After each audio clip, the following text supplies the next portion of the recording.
cerminannya kolbu itu di wajah.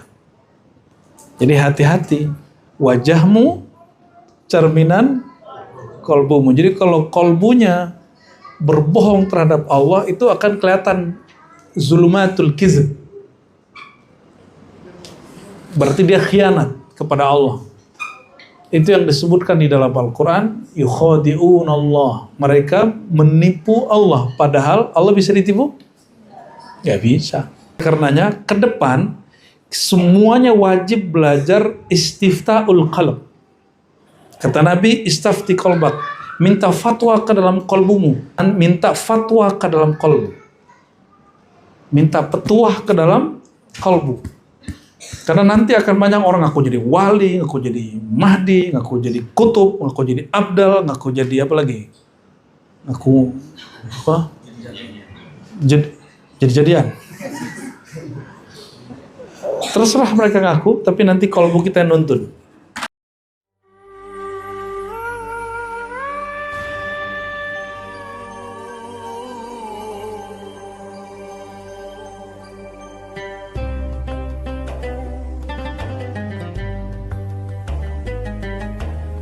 Imam Sri Sakti dan semua yang tulis namanya di sini, wal muallif al-Imam Al-Hafiz Abdul Rahman As-Sulami, kita kirimkan suratul Fatihah untuk beliau dan Sayyidil Wujud, Sayyidil Kaunain Nabi Muhammad. Al-Fatihah.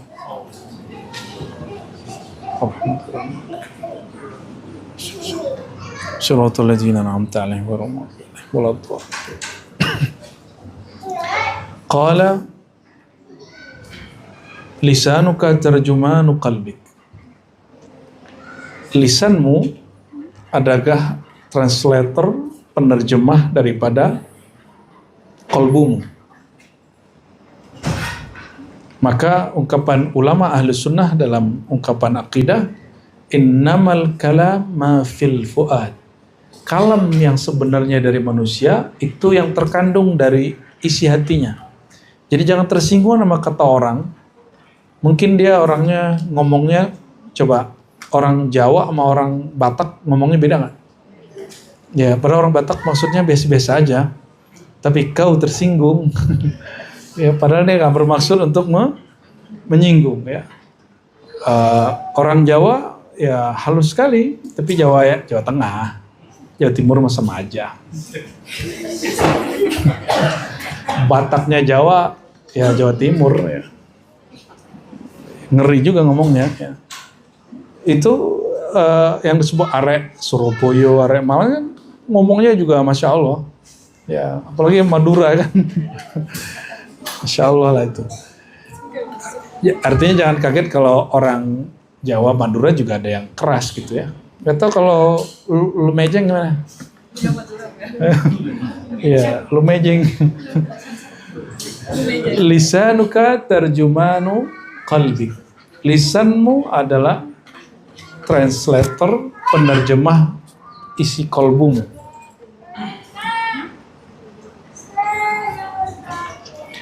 Berarti yang mesti dibenerin itu gaya ngomongnya atau isi kolbunya. Oke. Tapi apa untungnya lisan? Lisan ini disekolahin akalnya supaya bahasanya bisa menyesuaikan. Jadi orang yang sekolah tinggi, dia mesti gaul dengan orang-orang yang tidak sekolah. Atau orang yang kuliah agama, dia mesti gaul dengan orang yang tidak kuliah agama. Supaya dia bisa membahasakan apa yang meaning, ya. Allahumma sholli ala Muhammad. Kejadian deh ya. Leon beraksi. Nggak makan malam dong Bu ya. Biarin itu, biarin urusan Pak Tabah dan CS itu ya. Kita harus tabah. Allahumma sholli ala sayyidina Muhammad. Jangan-jangan belum dikasih makan pagi itu. Sudah ya. Kucing itu begitu, malu-malu kucing. Giliran kita lupa, diambil. Khair, lisanuka terjemahan qalbik. Lisanmu adalah terjemahan kalbu. Waktu tadi kaget bacanya apa sih? Beneran. Iya, belakangan tuh ngomongnya begitu. Kalau saya santai aja. Biasa aja kita. Kita terlalu biasa flat melihat apapun. Dididik gurunya begitu. Ini kalian apa aja saya jarang kaget. Ya cuma melihat begininya, diam sejenak gitu. Itu lagi nunggu perintah kolbunya. Kolbunya nyuruh ngapain? Jangan latah ya. Kalau mau latah, latahlah yang isi kolbunya bercahaya. Maka latihan menghilangkan latah itu zikir khafi atau wukuf qalbi namanya. Nah, jadi Buya, kalau ada di antara teman-teman yang latah, tinggal lapor ke Buya, nanti dilatih wukuf qalbi, bukan wukuf lataif Buya, wukuf qalbi. Ya, wukuf apa? Wukuf qalbi itu mendiamkan nama Allah di kolbu. Jadi kayak nama Allah itu ditancapkan ke dalam kolbu, seakan-akan begitu. Lalu dia dipaksa untuk menerimanya. Diam begitu. Nanti latahnya hilang. Itu lebih cepat dari semua metode psikologi yang ada, yang saya tahu, ya. Karena pengalaman kita seperti itu, ya. Wa wajhuka mir'atu qalbik. Kalau wajah bedanya dengan lisan apa? Kalau lisan translator, kalau wajah itu mirror, apa? Cerminan. Cerminannya kolbu itu di wajah. Jadi hati-hati. Wajahmu cerminan kolbumu. Jadi kalau kolbunya berbohong terhadap Allah, itu akan kelihatan zulumatul kizb. Berarti dia khianat kepada Allah. Itu yang disebutkan di dalam Al-Quran, yukhadi'un Allah. Mereka menipu Allah. Padahal Allah bisa ditipu? Gak bisa.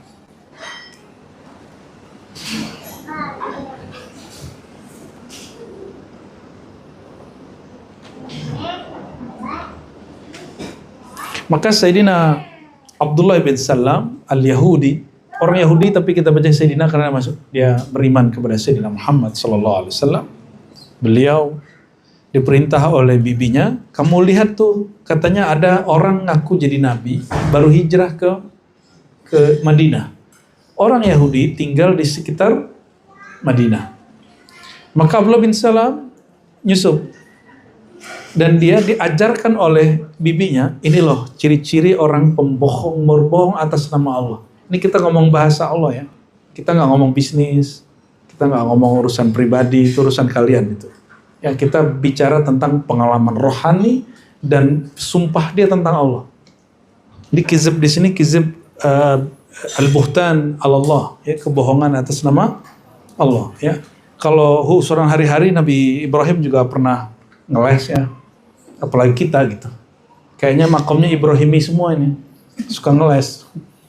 Nah, ini kita bicara tentang bab as-siqah billah, ya, kepercayaan dia kepada Allah.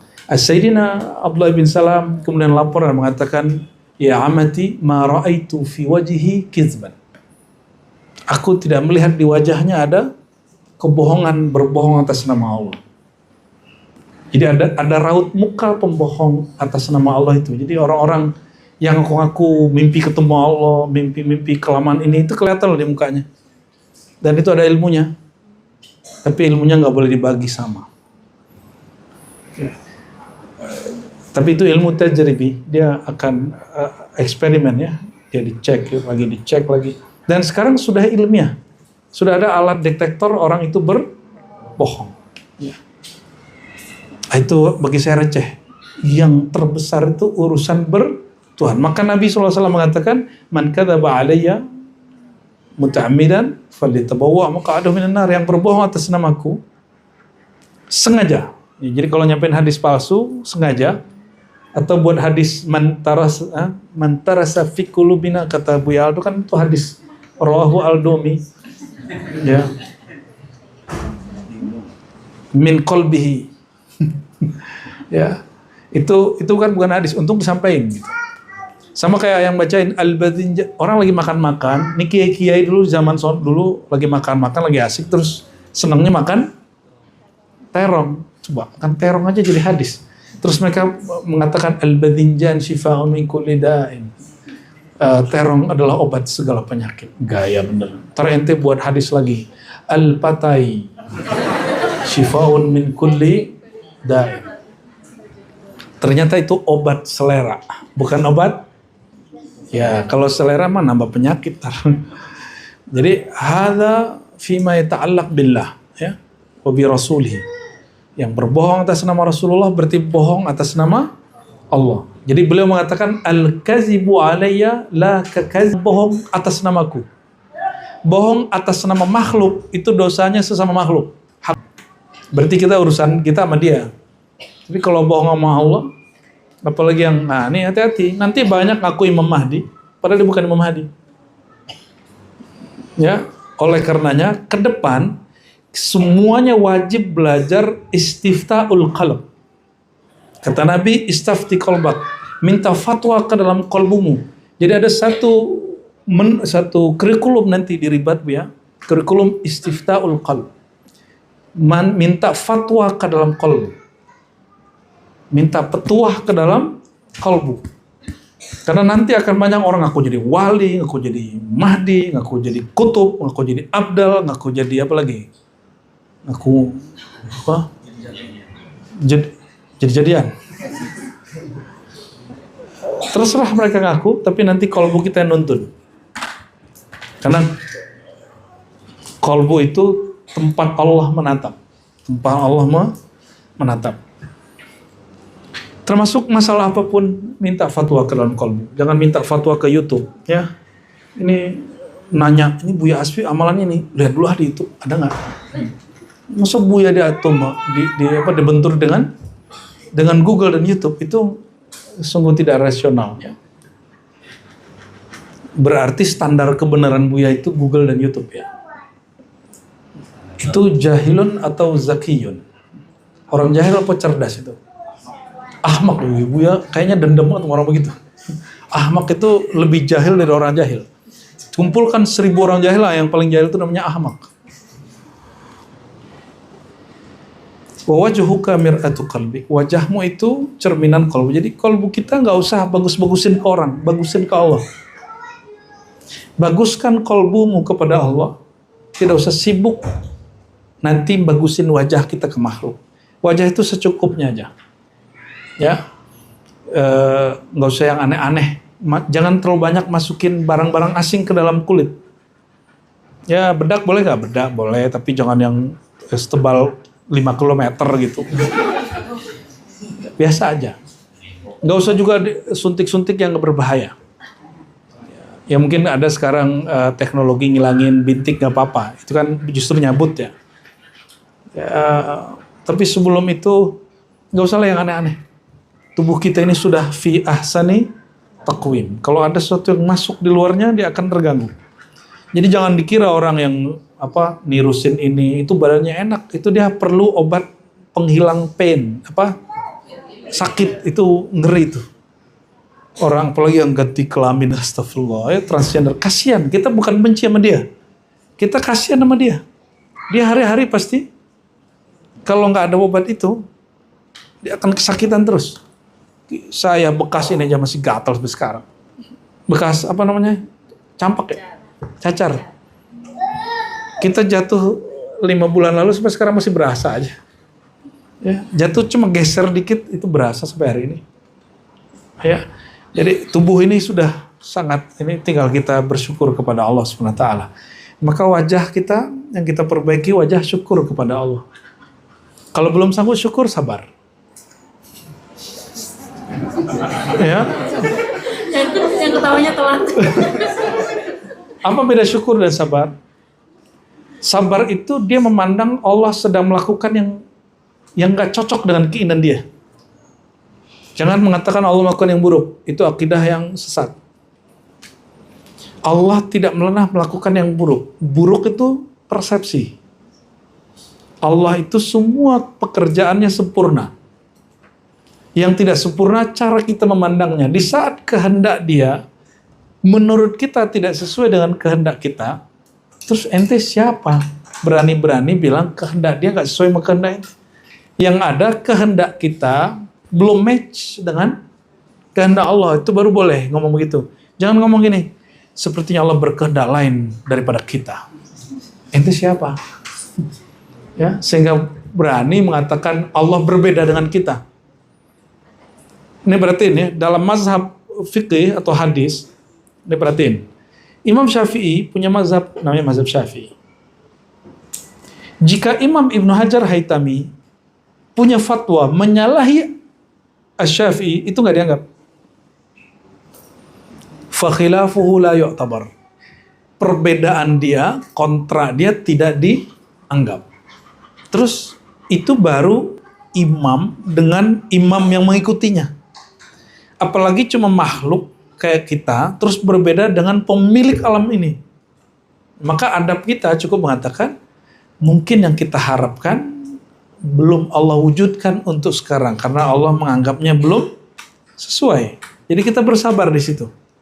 Tapi bersabar itu baru rubu'ul iman. Sabar itu rubu'ul separuh iman. Kalau di hadis yang dhaif ada nisful iman. Setengah iman. Lalu setengahnya disyukur. Bal asyukru. Syukur. Terlalu justru salah bersyukur dia. Mensyukuri yang bukan hak dia. Yatabayyanu 'alal wajhi ma tudmirul qulub.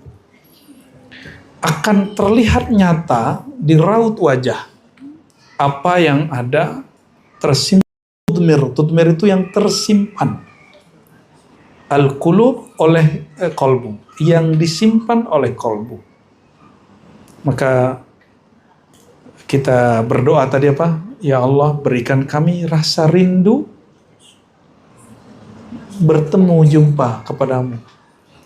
Rindu sama orang, merindu makhluk, rindu sama Allah beda lagi tuh. Ya, tapi kita mustahil rindu kepada Allah tanpa merindui Rasulullah SAW.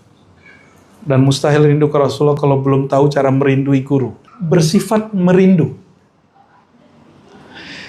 Itu secara ilmu akidah. Tapi dalam ilmu zauq itu boleh. Karena dia bab subjektif. Ilmu akidah itu sedang menjelaskan kaidah bertuhan.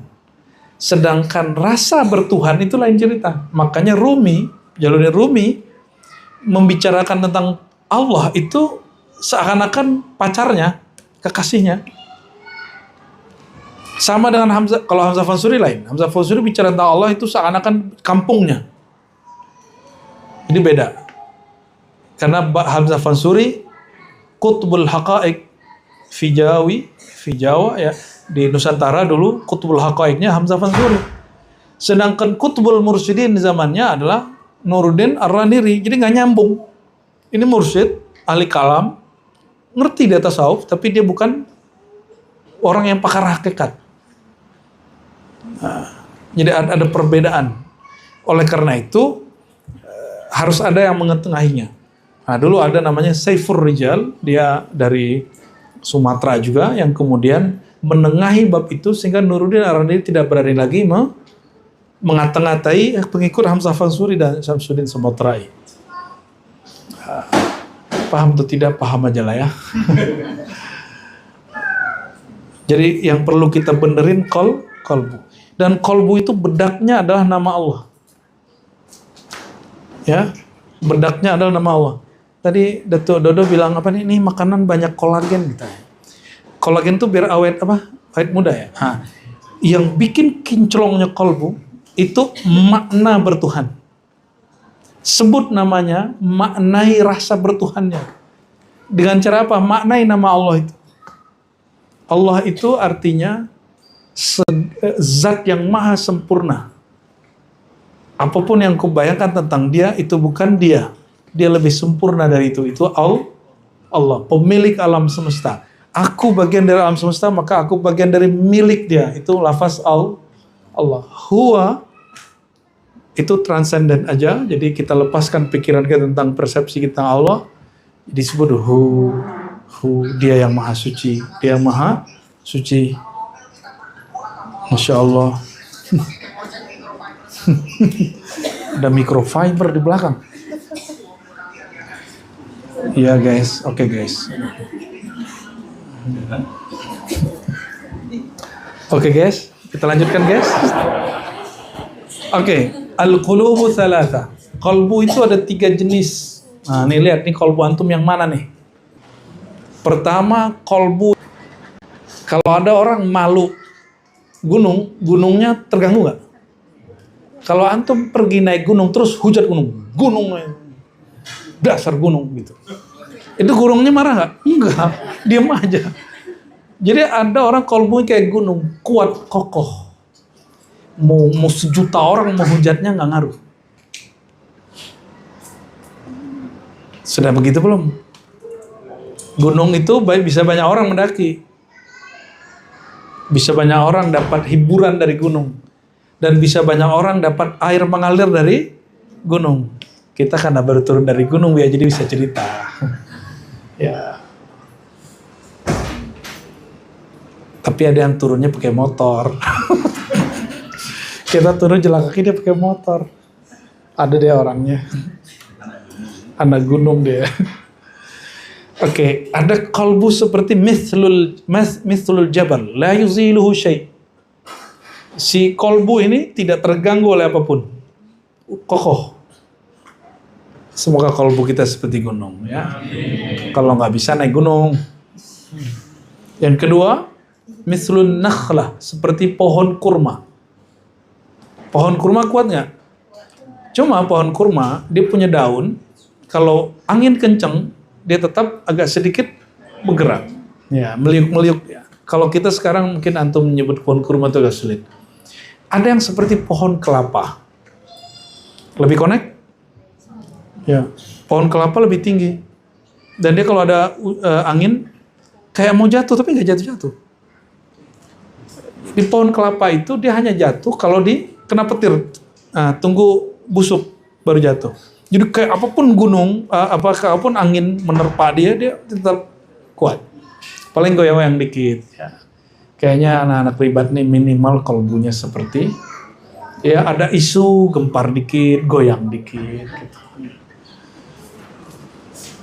Kayaknya begitu. Tapi ada juga 1-2, qalbuhu karrishah, tamilu ma'arrih yaminan wa shimalan. Seperti kapas. Atau kayak daun-daun yang ringan. Kemana angin pergi, dia pergi. Angin ke kanan, dia ke kanan. Apa kata netizen, itu kata dia. Netizen senang, dia senang. Dan kebanyakan umat Islam, qalbunya seperti ini. Kebanyakan artis, ustadz-ustadz, mohon maaf, guru-guru ngaji, beberapa sebagian mursyid, kiai-kiai, hatinya seperti ini. Jadi mau nyenengin hati jamaah, ngikutin selera pasar. Nah, lebih hebat orang yang bisa bikin pasar, bisa mempengaruhi pasar, atau orang yang terpengaruh oleh harga pasar. Yang mana yang benar?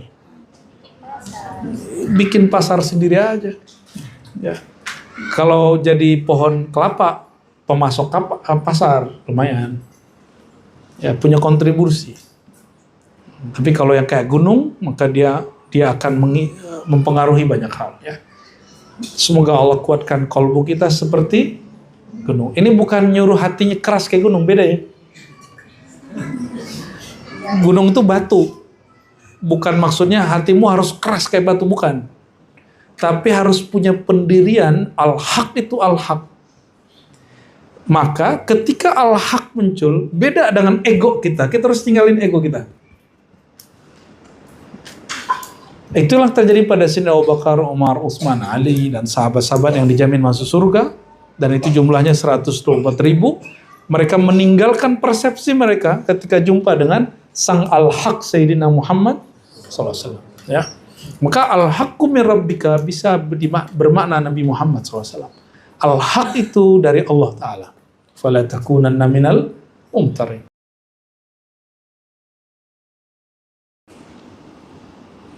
La tusrim akhaka ala irtiyabin wa la tada'hu dunal isti'tabin. Ya. Sarm, ma mana sarm? Sarm. Ma mana sarama? Yasrumu.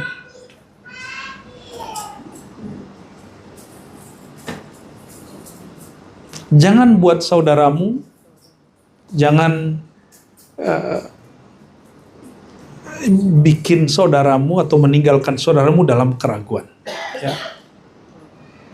Jangan kamu menjadi orang yang membuat saudaramu ragu. Kecuali torekodnya malamatiyah. Ya, itu beda bab. Jalur kita bukan malamati. Jalur kita, guru-guru kita sufi.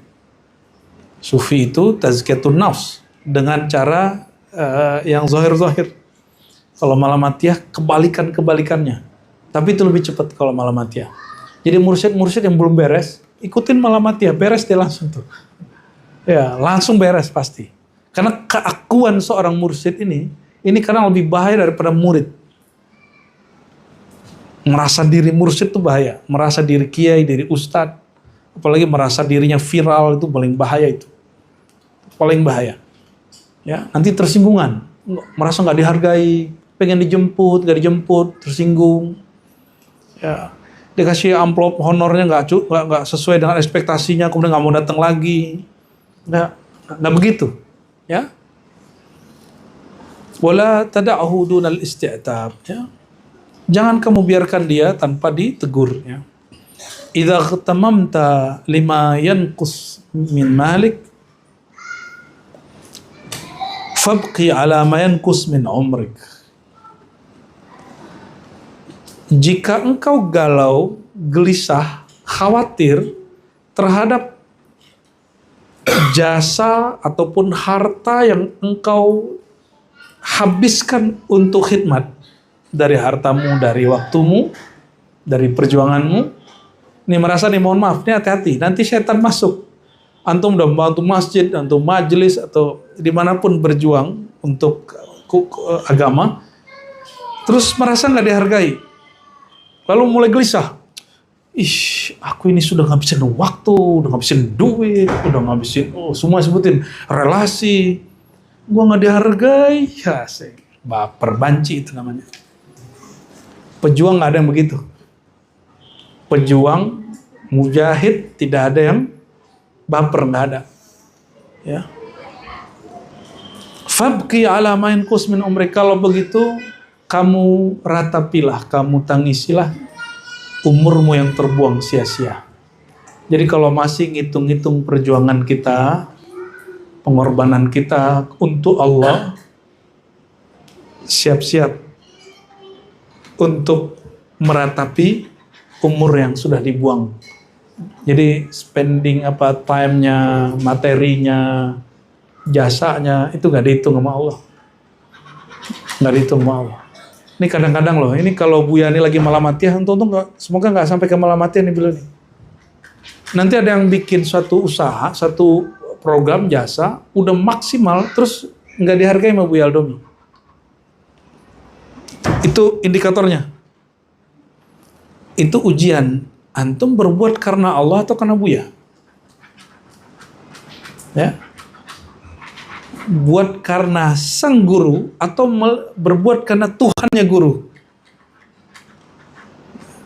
Oleh karenanya Al-Imam Syarif Sakti, ini pesan beliau untuk orang-orang yang berjuang di majelis, di masjid, di tarekat ya, atau kalau mungkin ada MUI, ada Perti, ada NU, ada Matla'ul Anwar, NW, apapun namanya, yang berjuang yang karena katanya untuk menegakkan syiar agama Allah, terus tiba-tiba dia baper karena merasa tidak dihargai. Siap-siap, berarti semua perjuanganmu sebelumnya, semua usahamu sebelumnya, semua lelahmu sebelumnya, itu sia-sia. Oke, jadi kita bertobat kepada Allah dari merasa berjasa. Ya, ciri-ciri perjuangan antum diterima Allah, pengorbanannya diterima Allah, apa ciri-cirinya? Nisyanul amal. Lupa kalau sudah berjasa. Ya.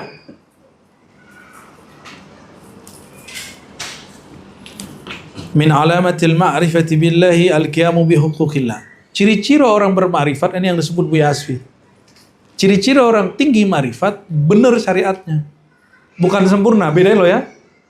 Benar syariat itu menghalalkan yang dihalalkan Allah, mengharamkan yang haramkan Allah.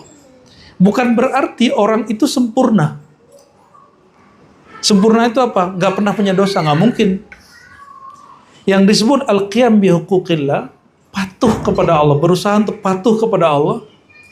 Kita berusaha patuh gak kepada Allah? Tapi masih ada dosa gak? Nah, masih. Ya. Jadi ciri-ciri orang tinggi marifatnya, dia lurus syariatnya, kira-kira gitu. Dia lurus syariatnya. Jadi mana ada kita bentur-benturin antara syariat hakikat? Kita nggak ada. Bagi kita, syariat hakikat bukan untuk dibenturin, tapi ini masalah korelasi. Ya, seperti dikatakan Imam Zarruq, ya, bahwa syariat itu fara, ujung, hakikat. Jadi ini bukan untuk ujung sama pangkal ketemu nggak? Satu ke ujung, satu ke nggak ketemu. Satu kepada Allah, ontologi kalau dalam bahasa filsafatnya, satu ke syariat. Ya, hukum teologis, hukum fikih, yuridis itu masuk ke nggak ketemu. Jadi jangan dibenturin. Jadi jangan gaya-gaya lah, untuk sholatnya belum khusyuk terus menghakimi seorang wali yang di kasat mata kita belum terlihat sholat. Selama dia tidak pernah ngomong sholat nggak wajib. Kalau dia ngomong begitu, itu wali setan. Itu wali setan. Atau dia menghalalkan yang haram. Oh, duit korupsi sini aja, kasih ke gua aja misalnya gitu. Tapi kalau duit subhat kan lain cerita. Jadi pada dirinya korupsi boleh, itu nggak bisa. Ada khususnya Rasulullah misalnya. Rasulullah itu diizinkan Allah untuk melakukan pantangan masjid di tanah haram. Itu bukan berarti Rasulullah melanggar syariat. Kan beliau syariatnya. Yang bikin syariat itu Rasulullah bukan? Ya, Rasulullah syariat. Beliau diizinkan Allah untuk melanggar beberapa pantangan ihram. Kira-kira Rasulullah itu siapa sehingga boleh? Karena beliau syariatnya. Jadi yang disebut syara itu hukumnya. Syari itu yang bikin hukum. Yang bikin hukum suka-suka dia. Tapi apakah Rasulullah suka-suka? Beliau hanya darurat. Beliau hanya darurat. Maka ketika ada riwayat yang sampai hari ini muskil, beliau menikah dengan Maimunah pada waktu ihram, itu diperdebatkan oleh fikih, tapi sebenarnya bisa dilepas dengan bab ini. Dalam ilmu hakikat ada yang disebut hak jais seorang nabi.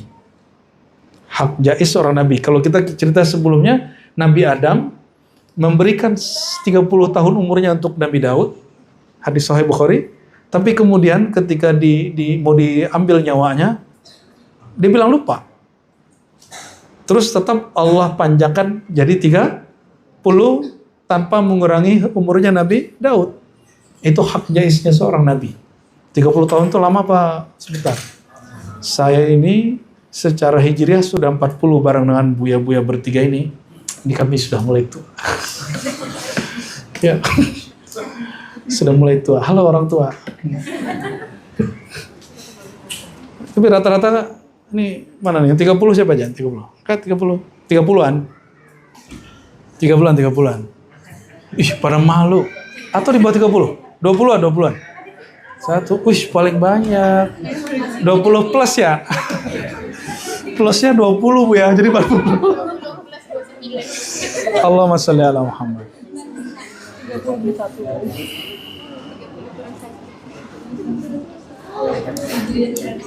Wa itharuhu ala nafsi ma amkanat fihi al-qudrah. Mendahulukan, menunaikan hak Allah, artinya melaksanakan tugas kehambaan daripada mendahulukan nafsiyah, keakuan. Daripada keakuan. Keakuan itu bisa isinya malas, inkar, ya.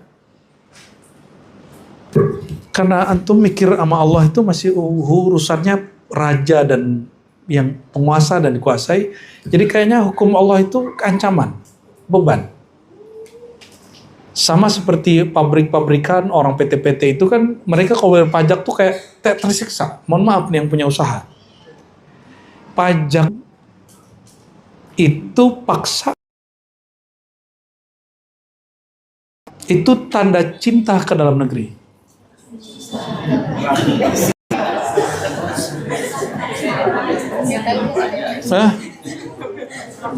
Kita kalau cinta sama orang lo kita kasih-kasih aja. Cinta kepada negeri sendiri nggak? Bayar pajak dong. Ya. Saya nggak dapat pesan dari Kementerian Perpajakan loh ya. Kita ini belajar fikih, namanya fikih kharaj. Kharaj itu dulu yang mempopulerkan Al-Imam Abu Yusuf. Dan ini dipakai oleh Adam Smith di Inggris. Waktu Inggris itu mengalami kejatuhan ekonomi, krisis yang luar biasa. Adam Smith ini dia kan pengelana. Dan dia bisa bahasa Persia, bisa Turki, bisa bahasa Arab. Dan dia ketemu teks Kharaj.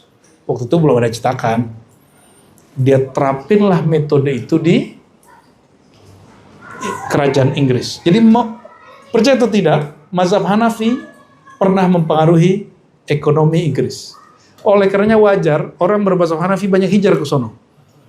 Orang imigran dari India, dari Pakistan, dari Turki itu banyak yang dapat berkah di Pakistan itu banyak di Inggris. Wajar lah. Bahkan keturunan-keturunan Indi itu banyak yang jadi pejabat. Ada yang jadi polisi, ada yang jadi wali kota. Itu di Inggris. Berkah Al-Imam Abu Yusuf, murid Imam Abu Hanifah, Imam Hanafiyah. Ya, ini bukan ngayal ya, ini cerita asli. Min qillatus sidqi kasratul khulata. Ciri-ciri orang itu dia ada sifat sidq. Apa arti sidq? Jujur. Jujur bertuhan. Ini yang paling penting. Jujur kepada Allah itu yang paling penting. Jadi kalau Buya Asfi nih buka toko buku, toko kitab, harganya jauh di bawah yang lain, itu bisa ditutup tokonya secara hukum Islam. Cuma toko Buya Asfi nggak pernah ditutup, karena harganya selalu sedang. Ya Buya ya. Tapi Buya Asfi kalau mau ngasih aja. Itu lebih daripada yang lain itu. Ya. Oke. Min qillati as-sidq. Ciri-ciri. Ini teksnya ini di luar ekspektasi saya sebenarnya.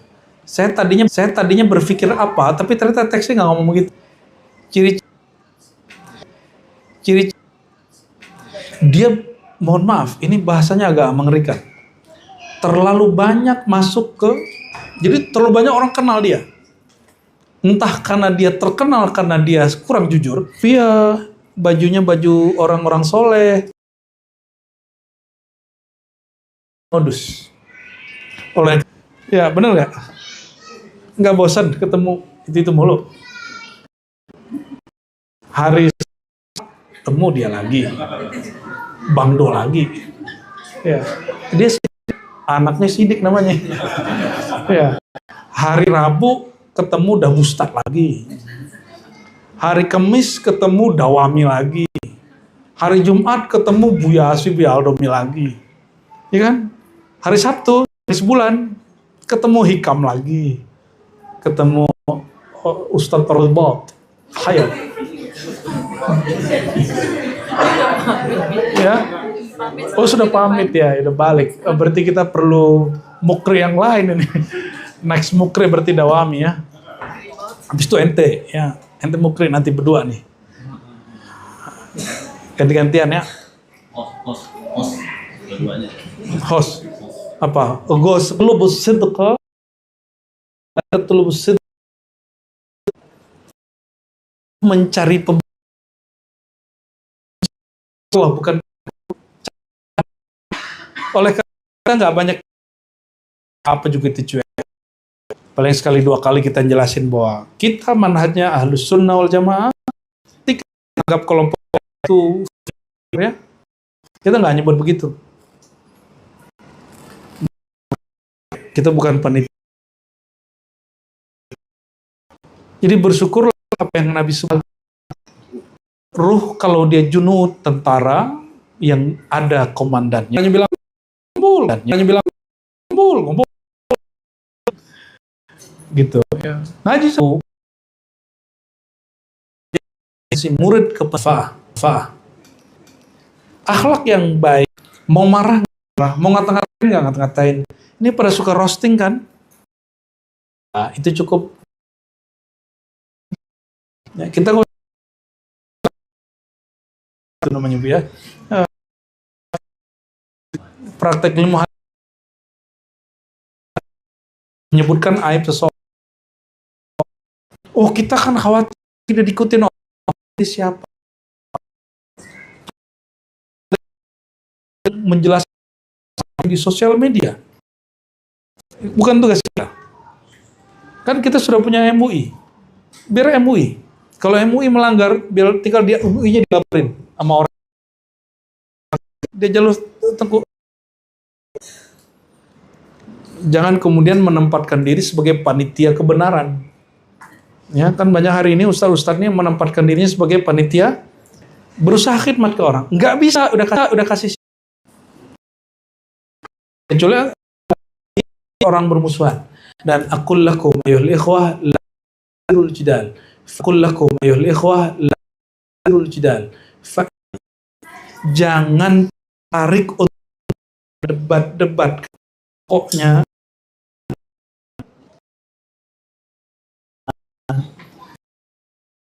debat living Quran surat menghina orang lain gitu. Itu bukan sidik ya, itu kizib ya. Oke, min alamatil istidraj al-ama an uyubin nafs, hati-hati. Ciri-ciri orang zahirnya dapat nikmat, hakikatnya sedang disiksa Allah tanpa dia sadari. Itu disebut istidraj. Istidraj dari kata daraj. Daraj itu sesuatu yang Allah selipkan tanpa kita sadari. Itu daraj. Kalau bahasa Jawanya sempil, nyempil gitu ya. Bahasa Indonesianya apa Bu ya? Enggak ada ya? Nyelip. Udah bahasa Indonesia tuh? Oke, bahasa Indonesia lah ya. Jadi istidraj apa? Zahirnya nikmat, tapi sebenarnya disisipkan di dalamnya ada siksaan Allah. Apa itu? Al-ama. Kebutaan dari uyubun nafs. Aib diri. Sibuk ngurusin Gus Miftah. Ente-nya belum tentu benar. Sibuk ngurusin siapa lagi? Ngurusin habaib. Lah ente juga belum tentu benar. Nasab ente juga gak jelas. Ngurusin nasab orang. Udahlah kita urusin nasab kita ke Allah aja. Ya, nasab kita ke Allah apa nih ya? Sama nasib kita ke Allah ya. Ya, maka kita nggak tertarik ngomongin nasab karena saya aja menasab saya ke atas paling cuma 4 doang yang saya tahu. Razi Hashim bin Nur Akmal bin Muhammad Nur bin Abdul Hamid bin Abdullah bin Abdullah bin Abdullah bin Abdullah bin Abdullah bin Adam. Gitu doang. Udah nggak tahu lagi udah. Walaupun dicari-cari ntar ketemu juga, mungkin sampai 7 gitu, udah mentok-mentok sudah itu. Terus ngurusin nasab orang ya salam, ngaca lah ya. Jangan-jangan itu istidraj. Sibuk dengan nasab orang, tapi tidak sibuk dengan nasab sendiri. Sibuk dengan sanad orang, tidak sibuk dengan sanad sendiri. Sibuk dengan kesesatan tarikot orang, tidak sibuk dengan kesesatan tarikotnya sendiri. Khairul rizq ma salima min khamsah. Sebaik-baik rezeki ini rezeki yang disebut the best rizq. Sebaik-baik rezeki itu 5 kriterianya. 1, minal atham fil iktisab wal madalla wal khudu. Sebaik-baik rezeki itu yang pertama yang terbebas salima min khamsah, yaitu salima minal atham fil iktisab, yang usahanya tidak bercampur dengan dosa, hukum haram. Maka yang bertanya, apa hukumnya saya bekerja di bank, saya penganut fatwa bahwa riba yang ditujukan kepada bank itu tidak valid. Riba haram, mutlak. Riba itu syariat loh, haramnya. Sedangkan bank tidak pernah ada di zaman Nabi, tidak pernah ada di zaman tabi'in dan para imam ahli hadis, imam ahli fiqih, baru ada sekarang. Oleh karenanya hukum bank tidak ada di Quran. Yang ada di Quran hukum riba. Jadi kalau orang ngotot bank itu riba, dia sedang memaksakan yang Allah belum tentu maksud. Ya. Maka sampai hari ini kita, walaupun kita nggak senang-senang amat dengan beberapa kontraknya, produk-produk bank syariah itu belum syariah. Bahkan penamaan ini nggak cocok. Seharusnya nggak usah disebut bank syariah, bank fikih aja. Bank fikih Syafi'i gitu ya, atau bank iktisadi, bank ekonomi, atau bank Arab-Arab dikit lah. Nggak usah disebut syariah lah. Karena syariah itu suci. Sedangkan fikih tidak. Bank syariah itu bukan produk syara, itu produk fatwa. Saya sudah sampaikan dan teman-teman sudah sering dengar bahwa Darul Ifta Mesir itu mengharamkan bank tahun 70-an, lalu mencabut fatwanya tahun 2003. Indonesia baru mengharamkan 2004 atau 2003. Telat atau cepat? Ya, terus kita bangga dengan ketelatan itu. Ya. Namun secara pribadi nih, kita senang jika ada orang berusaha mengislamisasikan bank. Makanya saya akun bank Islamnya lebih banyak. Bank konven kita cuma satu aja, Mandiri. Ya, katanya BCA biar gampang beli-beli gitu ya. Ya, beli-beli. Tapi kita belum tertarik tuh ya. Kalau ada silakan. Kita masih senang yang begitu. Walhasil teman-teman, kalau ada yang bekerja di bank, di asuransi, apalagi sejenisnya, pegadaian, ini masih wilayah yang diperdebatkan oleh fikih. Dan kesimpulan Darul Ifta apa? Kalau kamu ragu, ikutilah orang yang kamu anut fatwanya. MUI ini dia tidak memaksakan fatwanya. Mereka hanya mengatakan ini fatwa kami, silakan diikuti, boleh juga tidak ikuti. Oh, saya lebih senang dengan fatwa ulama Mesir. Oh, agama kok main-main? Enggak main-main. Agama berbicara riba itu haram. Sedangkan bunga bank bukan bagian dari syariat, bagian dari apa? Fikih. Itu beda fikih dengan syariat. Fikih produk manusia, sedangkan syariat turun dari Allah Subhanahu wa taala. Coba sholat 5 waktu. Apakah ada perbedaan ulama 5 mazhab mengenai 4 mazhab mengenai 5 waktu?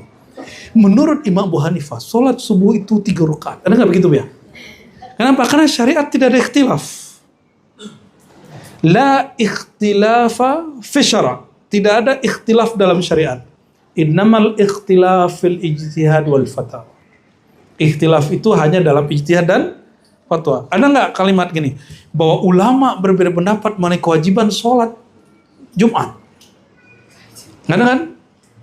Ulama berpendapat mengenai kewajiban puasa Ramadan, ada nggak? Mazhab Syafi'i mengatakan puasa Ramadan cukup 25 hari, misalnya gitu, ada nggak? Kan nggak ada. Tidak ada. Kenapa? Karena itu bab syariat. Syariat itu suci, dia qat'i, dia flat sampai akhir zaman begitu. Ya. Maka apapun yang disebut ijma oleh para ulama hari ini belum tentu ijma. Belum tentu ijma. Di sini kita senang dengan Ibnu Taimiyah. Kata dia, "Manidda'al ijma faqad kaziba." Faqad ata bi buhtanin azim. Siapa yang suka klaim ini ijma, ini kesepakatan, ini kesepakatan ulama, itu bohong. Karena kesepakatan itu sulit dicari. Cuma kita nggak terima semuanya. Bahwa ternyata memang ada ijma di sebagian hal. Waduh, 5:30 nih. Kita 5:30 pas ganti kitab, kata Buya Asfi. Masih kuat? Ya, Izalatul Syubhat. Apa the best risk apa tadi? Terbebas dari perkara haram. Yang kedua, madzallah wal khudu' fi su'al, terbebas dari kehinaan dan merendah dalam meminta-minta. Jadi sebaik-baik rezeki enggak minta-minta.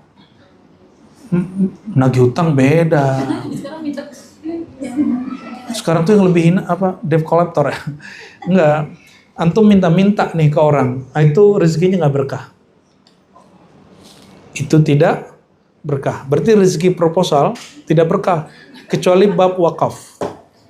Lagi nanggung wakaf, nanggung anak yatim, nanggung zawiyah, nanggung pesantren, itu boleh minta sebatas yang diperlukan. Bukan untuk performance, penampilan, fasilitas, itu cari sendiri. Jadi ustadz-ustadz itu saya yakin husnuzon mereka punya usaha sendiri. Jadi kita lihat kiai-kiai itu di Jawa pesantren mereka punya badan usaha. Ya, biar mereka kalau hidup itu punya style sendiri, sedangkan untuk santrinya diambil dari wakaf. Bahkan tidak sedikit yang mengeluarkan uangnya untuk pesantren. Salah satunya guru kita, Kiai Mustafa Yakub, dia gaji ustadz dari gajinya sendiri. Ustadz itu nggak digaji dari SPP, karena nggak ada SPP-nya di Darussunnah itu dulu. Kita dulu nyantri nggak ada SPP-nya, nggak ada kan ya? Ustadznya digaji dan gajinya setara dengan gaji dosen di kampus. Ya, alhamdulillah. Dan pemberian guru itu pernah kita tolak. Cuma kalau telat gajinya datang, kita nggak pernah minta. Kenapa? Kita nganggapnya itu bukan gaji, nganggapnya berkah dari guru. Karena kita nabung duit dari guru dari dulu, jadi berkahnya banyak. Ya, jadi beranak-beranak tuh duitnya. Wal ghash fis sina, nipu. Tidak ada sisi penipuan. Jadi kalau jualan buah, jangan taruh yang bagus di depan, terus di bawahnya jelek, itu nipu. Jualan baju, kalau jelek bilang ini rusak sini ya. Nih, ini perhatiin. Setiap orang jujur dalam berjual atau berpolitik segala macam, temen dia akan jadi sejati. Kita jualan nih, terus dia milih, dia suka. Kita bilang, kalau yang ini maaf ada kurangnya sedikit di sini. Aslinya harganya sekian, saya turunin ya, padahal gaya aja itu. Itu orang akan senang sama kita. Dia mikir, wah, dia nggak mau ya aku celaka. Orang mulai trust. Jadi mau bikin orang trust, sebutkan, bersikap jujurlah terhadap barang yang dia sukai dari kita. Ya. Itu dia akan menjadi teman sejati. Kalau di dunia dagang dia jadi bestinya lah ya. Partner yang kuat ya. Kalau di dunia politik, nih coba lihat.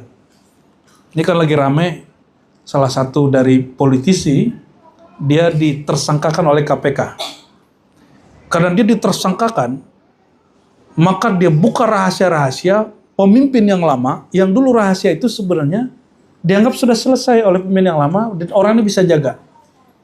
Terus kita mikir, sama aja. Nggak amanah dua-duanya. Ya. Kok obrolan berdua, sekarang dia expose di podcast. Jadi betul lah, masalimat as-siyasah min al-khiyanah wal ghash. Ya. Jadi ghost kayak bukan bahasa Inggris Bu ya. Jadi ghost itu tipuan, bukan hantu. Hantu itu tipuan ya. Khalifah di muka bumi kita apa hantu? Kita apa jin? Lah kita. Terus ngapain takut sama jin? Sorry jin ya. Kita ini nggak perlu takut sama jin. Kita menghargai dia wujud. Jadi kalau ada orang menolak wujud jin, dia bermasalah juga. Itu mengingkari banyak ayat di Quran. Gak usah dia kalau nggak hafiz Quran, dia hafiz Anas lah. Coba yang sekarang katanya ikut filsafat stoa ini gaya-gaya bener. Ya, filsafat stoa itu bukan filsafat. Stoa itu musuhnya Aristoteles. Aristoteles itu raisul falasifah. Pemimpin para filosof, dia bermusuhan dengan kelompok stoa. Kenapa? Stoa itu menolak adanya sosok atau wujud immateri. Metafisika. Stoa ini hanya boleh antum pakai dalam bab psikologi. Dia bagus untuk menterapi orang yang kemudian menerima apa adanya. Itu it's okay lah. Tapi jangan kemudian terlalu mendewa-dewakan Stoa. Ya, Stoa itu kan jauh sebelum zaman Nabi Muhammad SAW. Kita nggak akan berakidah dengan akidah mereka. Udah ketinggalan juga, Aristo aja kita nggak ngikutin kok. Walaupun Aristo itu pinter bener. Kita ngikutin Sayyidina Muhammad SAW. Saya belajar filsafat bukan untuk ngikutin mereka, saya pengen tahu aja. Pengen tahu aja mereka tuh ngapain sih, mikirnya apa gitu. Kalau seandainya benar, jangankan mereka. Nabi Musa aja saya nggak ikut, saya ikut Nabi Muhammad SAW. Ya toh, Bu ya? Kafir nggak ngomong itu, Bu ya? Enggak lah. Kita percaya dengan Nabi Isa sebagai Nabi Allah, Rasulullah, tapi syariat yang kita ikuti syariat Nabi Muhammad SAW. Kalau ada buku yang lama sama buku baru yang revisi sama yang belum direvisi, mana yang dipakai? Revisi dong. Ya. Apalagi cuma filsafat. Ya. Nah, filsafat Stoa itu tidak percaya dengan wujud-wujud yang tadi itu. Imateri itu dia nggak percaya. Nah, ini harus kita tegur nih anak-anak muda nih sekarang. Kayaknya ada project untuk menyebarkan filsafat materialism itu. Sehingga muncul terus di beranda Google. Betul ya?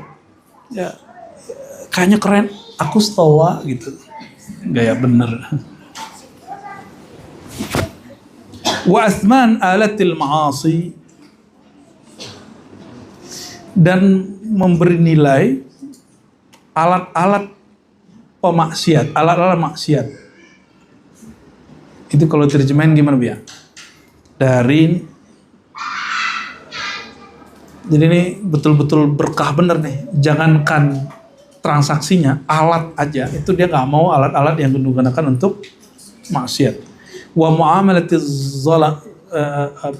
zalam, muamalah yang ada kezaliman. Ya. Jadi kalau rezekinya tidak ada yang haram di situ, tidak ada minta-minta di situ, tidak ada penipuan di situ, tidak ada menghargai sesuatu yang mendorong sesuatu yang kemaksiatan, dan tidak ada muamalah interaksi yang zalim, itu rezeki paling berkah. Sedikitnya itu bisa bikin cukup banyak orang. Ya. Dan tangan baginda sallallahu alaihi wasallam itu tangan yang paling bersih. Makanya keringatnya itu jadi parfum, ya. Dan air yang paling mulia bukan air Zam-Zam, tapi ma'u yadin Nabi SAW, air yang keluar dari jari-jari Nabi Muhammad sallallahu alaihi wasallam. Ahsanul asya khamsah. Udah cukup dulu, udah 5:30.